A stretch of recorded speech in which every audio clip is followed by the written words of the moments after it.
The Holy Spirit spoke through me on Friday, 2 days ago, at the National Archives in the capital city here, the city of Nairobi. And the Lord said, I want to destroy the spirit of the taker, and I want to bless and empower the spirit of the giver.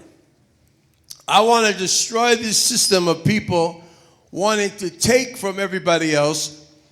Even in your attitude, when you see somebody doing very well, oftentimes you'll hate them.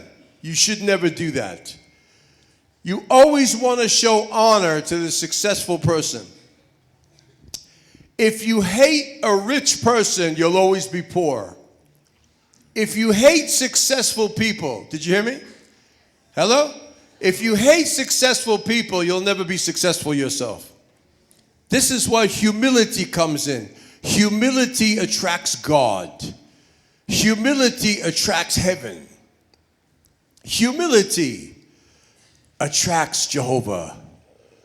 When you're humble, it means you are putting yourself in a lower place to receive the bigger thing. You don't consider yourself as more important.